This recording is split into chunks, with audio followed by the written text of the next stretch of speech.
this represents energy per unit frequency. And using this transfer function relation, we can estimate energy per unit frequency. That is, what is it? Mean square of the amplitude. Why? Let's think that, what if I have sinusoidal function? For example, I have A sine omega t. Say this is omega phi t.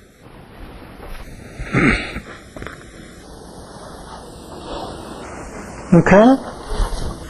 Then the square of this is A square sine square omega I t. Okay? In spectrum, if this omega I means that this is represent A square. Right? Okay? Okay? And this look like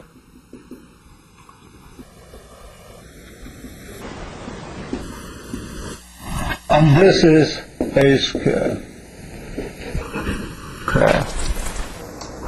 What is the average of this? That is A square sine square omega I t. I'm averaging this one period. It will give me A square over 2. Right? So A square over 2 is somewhere over here. What is this? That is the average of A square along t. Right? So average means mean. Average. And I average the square of this function. So I say this A square over 2 is a mean square.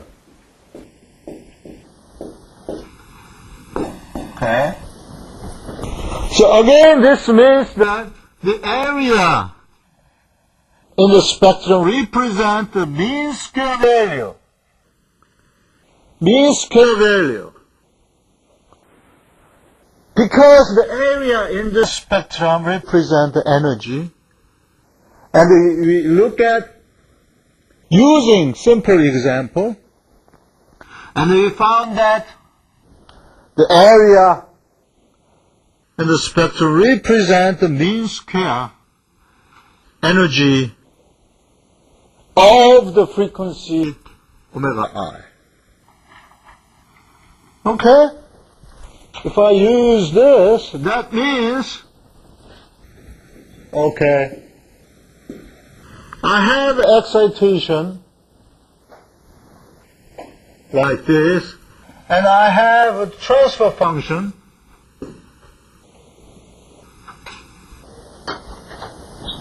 like this. Then the response I will get, multiply this and this, and the response would be look like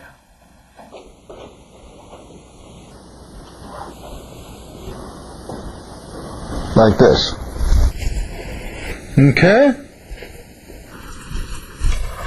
And I said the mean square excitation of this is filtered by this transfer function, and this is the mean square response at or around that frequency.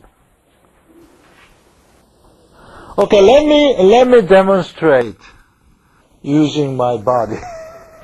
What does it mean? Maybe using your body, if you volunteer, you will get 1 point. Okay. Suppose I am walking here, a low frequency, and the force is very over here. And this is transfer function. No magnification. Where I'm going. The response. When I move to this, meaning that excitation is getting bigger and bigger, well, there's no amplification a lot, a small amplification, and the response similar like this. Okay, when I move to this frequency, meaning that high frequency, but there is amplification, therefore what I have to move is like this, right? Because there is amplification. That is the transfer function. That essentially illustrated by this. Okay? Up to now, what we have learned in chapter 2, we emphasize the characteristics or importance of this transfer function. Remember? The base excitation, it looked like this.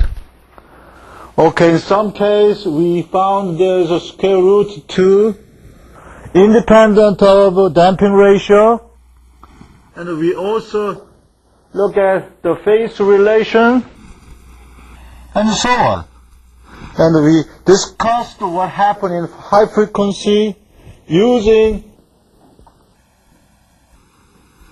famous phasor diagram and so on and so on. That's what we studied in chapter 2.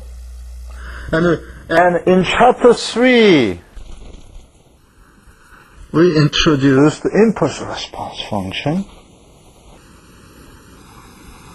and so on, and also we learned about the random input and output. Okay, what you at least have to know is the relation between this input transfer function and output, and we all agree that that expresses mean square excitation, the relation between mean square excitation and the mean square response. Okay?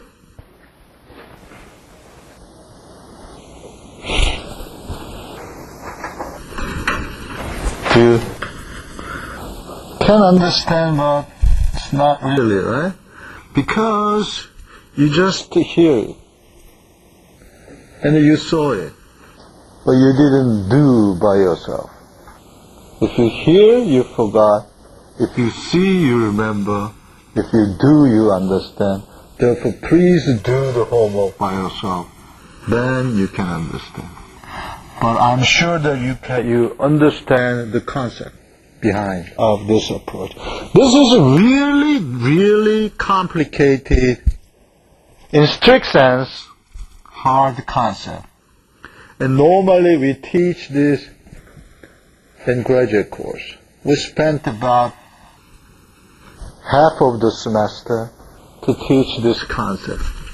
And Professor Yang-Hann Kim just next to our class, and I agree that, we have such an excellent student, and we might be able to teach or at least convey the basic idea behind of this random vibration. And I can see that by seeing your eyes,